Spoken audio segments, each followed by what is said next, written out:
town hall meetings, virtual town hall meetings because of the COVID-19 restrictions, social distancing, and what have you.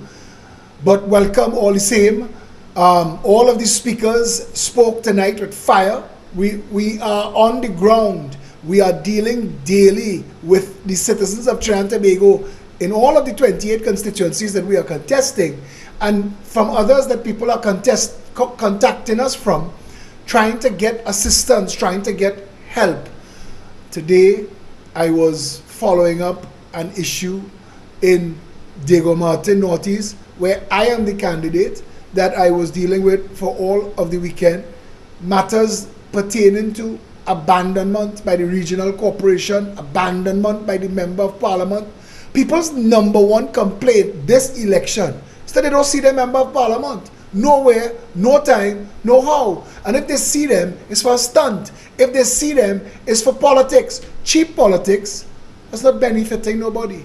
The ground is suffering in Trinidad and Tobago. They can't breathe. People are looking for hope and for opportunity. When we talk change, people are looking for real change. Change that resonates in their wallet, in their bank account balance. Change that they could feel in their classrooms, in their boardrooms. Change that they understand when they go to the grocery and they pack a trolley, that when they get to the cash register, the money for the units of work that they've done could buy food for their families.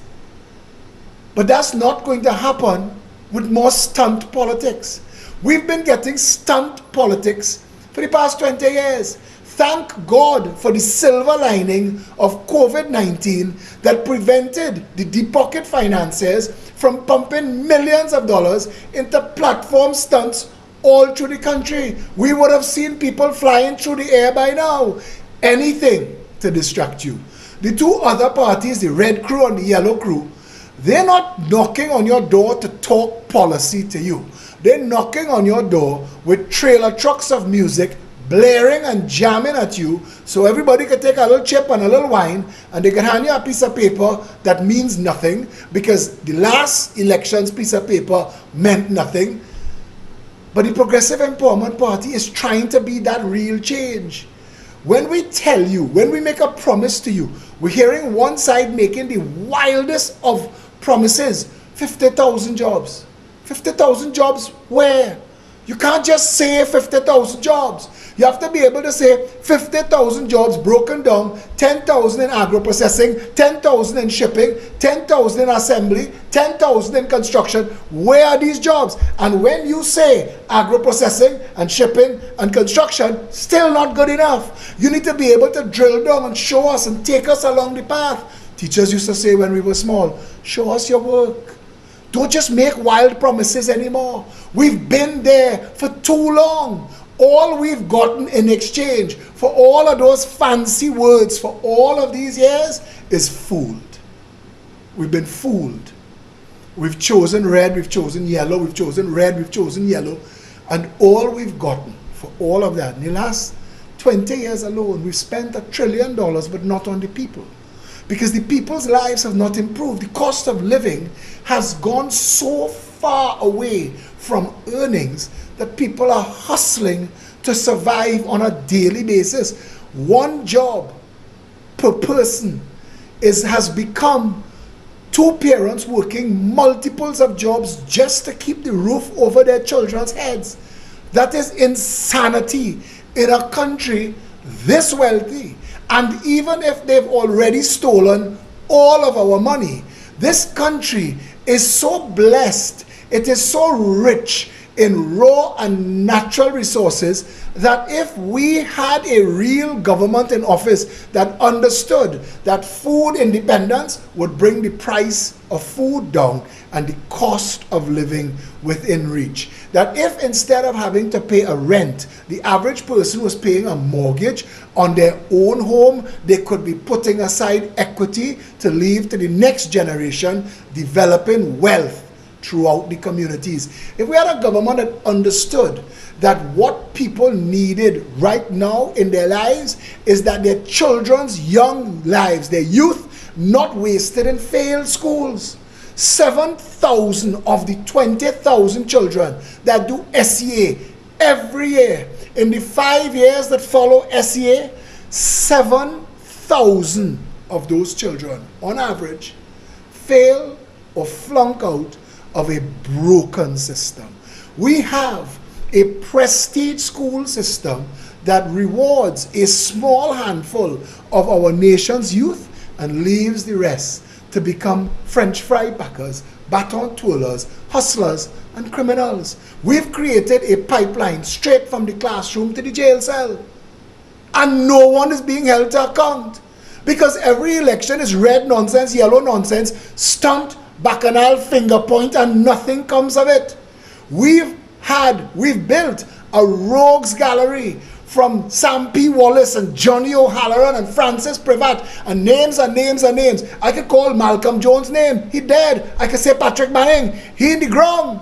We could talk about those who still living, even though they're bandits, even though they stole millions and billions of this nation's money. If we call their name, we get a pre-action protocol letter. Because if we can't prove, if I can't be Commissioner of Police, Director of Public Prosecutions, head of the fraud squad, if I can't be everything, if I can't have at my disposal all of the resources of the entire criminal justice system, law enforcement in Trinidad and Tobago, and be able to prosecute all of them, I can't say nothing. But what of the people who actually have those offices? What of the people who are paid to do these things? Because if every government we've ever had has collapsed in a heap of allegation, true crime they call it, in a heap of corruption allegation, if the Chamber of Commerce itself could finally admit that the PNM and the UNC have no interest in the people of this country, have no interest in the business community of this country, that the red side and the yellow side are only interested in leading a gorging and a feeding frenzy through this nation's treasury. We are broken, and in debt. To this day, no one can answer. The public is asking, who owns our pitch lake? Where is the accounting for the earnings of that state enterprise, if it truly is a state enterprise? Because we don't know. But our pitch, paving thousands of miles of roads in China, and we still broke. We couldn't manage our own oil company, so we broke it up and farmed it out, and other people are benefiting from the billions of dollars that used to go into the coffers of Trinidad and Tobago. Our failure to manage natural gas in an environment that could have kept industry in Trinidad has caused 6 of the largest industries in the Point Lisa's industrial estate to shut down and leave. We've not had real government for a long time. To the residents of Laburnum Avenue in Petite Valley, who called me about a bamboo patch in an empty lot of land between 2 houses, who are bearing the cost of maintaining at least a fire trail between their house and the bamboo patch. They are in the shadow of a bamboo patch well above 20 feet tall. The regional corporation has ignored them, from the Congress of the People to the United National Congress, and now the PNM controlled regional corporation don't care. Members of Parliament, the Member of Parliament, Colin Imbert, he's been there for so long that he knows exactly how to ignore you. And that as long as race politics and voter padding allows him to benefit from a people's national movement that sells itself as the black party, but he's not black, but he just gets to ride on that sentiment, because all they need to sell you subtly and overtly that Indian can't run there, so you're stuck. The people of Diego Martin Northeast, stuck. The people of Diego Martin West, stuck. The people of Diego Martin Central have been exchanging crappos for the last 20 years, a different crappo every time, and each time it got worse. To the point where Diego Martin Central has been so unrepresented, they're taking care of their own business, cleaning their own roads, paving their own potholes. They don't even bother anymore. People call me from Manning Street to tell me that there is a derelict truck that they've been begging the Diego Martin Regional Corporation to move. Its derelict, a big 5-ton truck complete with cab and tray, where people are hiding behind the truck and robbing old people walking up and down the streets, and the regional corporation not even responding to their requests. That is contempt. How did we get to here? And why does a race vote allow you to think that $500 or $1,000 or OJT or URP or CPEP or a promise of a HDC, or maybe if you vote for we, you'll get a piece of Petrotrin land or maybe a Caroni land?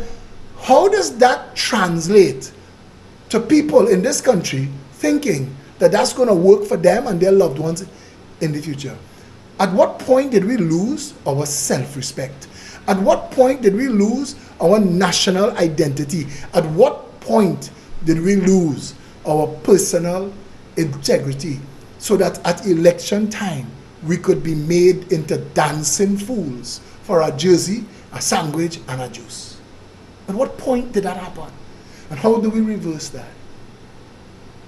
How do we get the people of Bagatelle, Covey, Rich Plain, Factory Road, Mercer, Mason, Saganga, La Puerta, Abbey Pujad, Big Yard, Hague Street, Scorpion, all of that is Keith Rowley.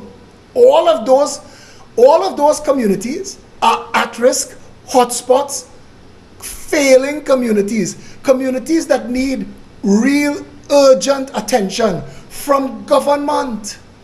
And they tell you, wean yourself of government, while the billionaires are building malls, shopping plaza, and apartment complexes on government land for $1 a month, where 5 Islands amusement park got the whole of Shagville for less money than KFC used to pay to rent a 500 square foot space there, where that amusement park that now belongs to private interests that has taken away the entire Shagville coast from the normal everyday citizens that used to go there with their families for a dip in the water and a time on the beach.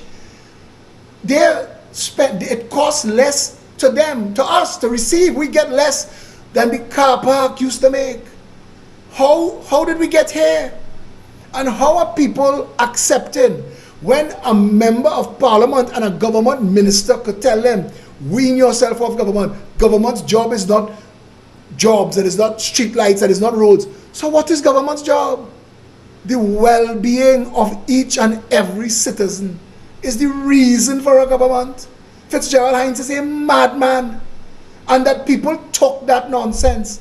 When Keith Rowley told a handful of his supporters that Trinidad can't diversify, he was talking like an inmate of the St. Anne's Asylum. Singapore is quarter the size of Trinidad and Tobago. They don't have oil, they don't have gas, they don't have a pitch lake, they don't have a Tobago. Yet, for a properly run country offering services like shipping and financial services, their economy is 20 times the size of Trinidad's economy. They are quarter the size of Trinidad. Their GDP is almost $400 billion a year. Ours, with oil, gas, pitch, Tobago, 22 billion. Now tell me, at what point do we, the people of Trinidad and Tobago, stand up and say, it ain't have enough in this racist nonsense for me to continue to be fooled? It can't continue.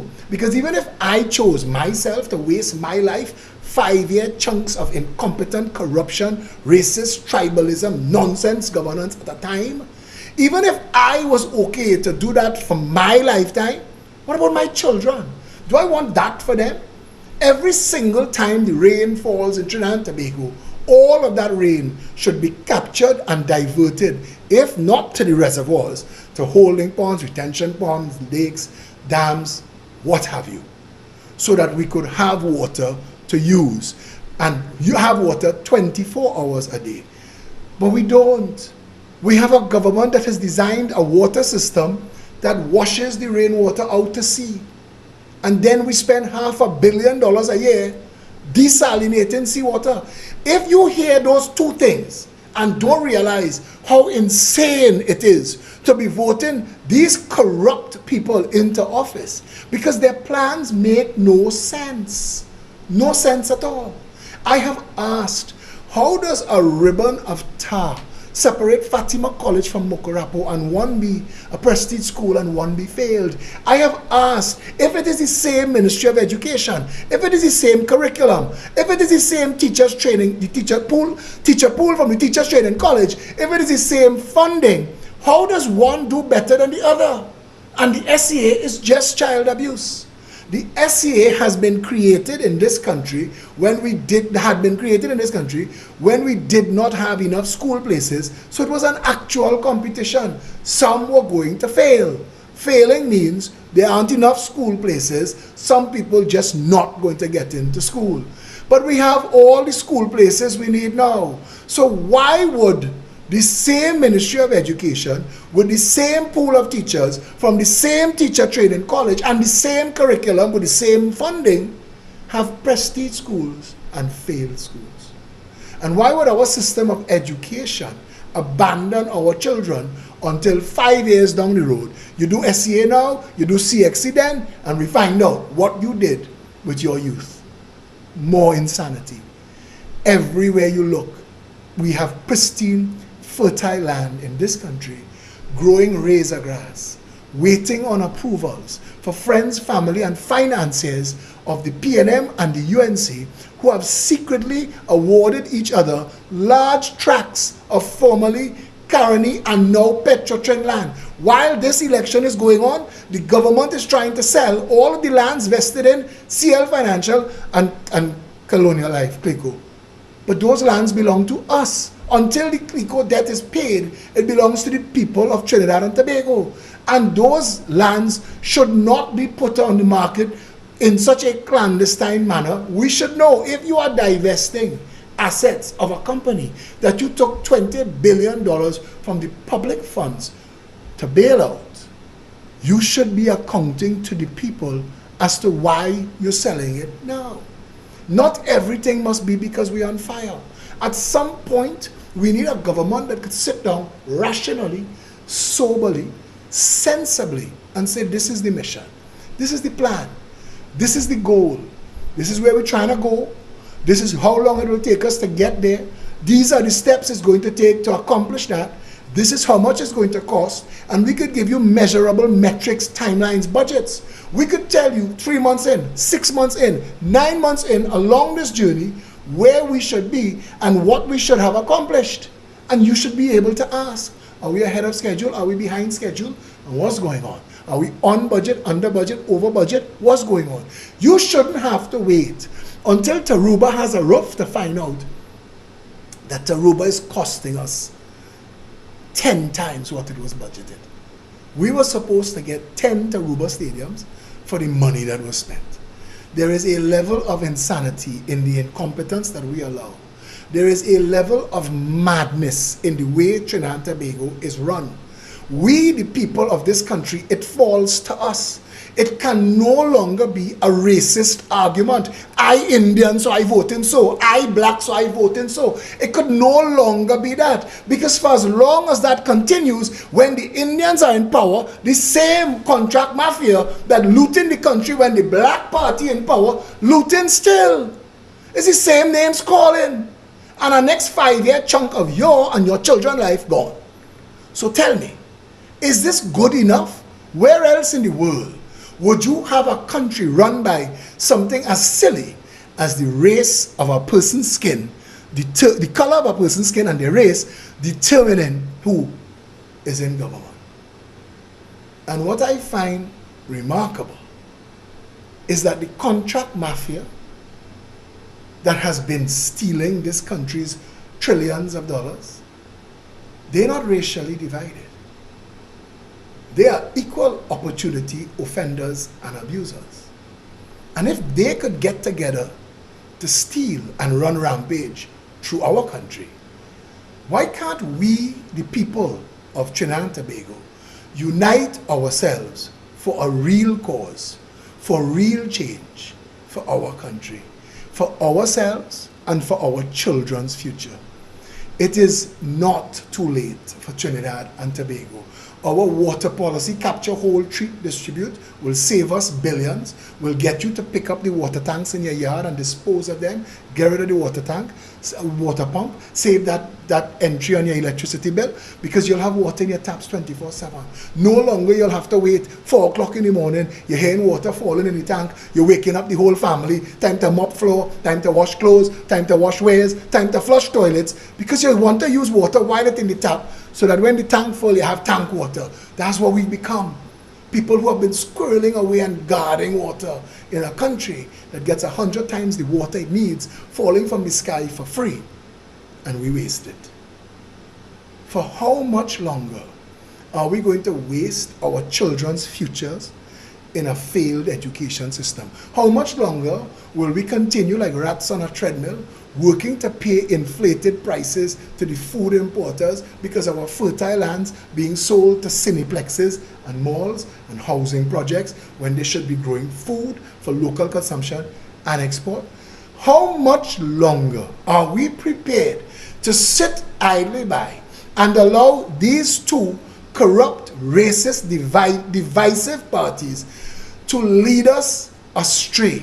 All of the promises that the yellow side making now, my question is, you had 5 years and 6 months before. Didn't you know it then? Or did you need the Progressive Empowerment Party to be launched on January 18th, 2017, so that you could get real policies that could actually make a difference to Trinidad? And are you actually admitting that you had no clue before while plagiarizing and copying and pasting Progressive Empowerment Party policies? The reality that faces all of us today, this election is a very important election. Our government collapsed in office. They have run away from the election budget because they know only too well what is staring us in the future. Trinidad and Tobago has been broken by a government that has no idea what it was doing. It is being courted by another. Both times it was in office, collapsed in a heap of allegations of massive corruption and fraud. Do you want to go back to the drunken romps and fraud and corruption and madness? Or are you ready for sober, sensible, policy-driven leadership that leaves not one citizen behind? The Progressive Empowerment Party speaks to the environment with an environmental Bill of Rights. We have an animal Bill of Rights to be enshrined into the Constitution. Both sides, red and yellow, have been talking animal rights policies 40 years. For as long as they were talking children's rights policies. And it took us in another organization called the Jericho Project to march and put 25,000 people in the street to force the government to go and pass the children's bill and set up the children's authority and make a difference. But we shouldn't have to march and riot and burn tires to get proper representation. We shouldn't have to make noise and come out in the street and disturb ourselves and disturb our neighbors. We should be able to pick up the phone or send an email or WhatsApp or a text to a representative in some office of state and say, hey, this needs attending to.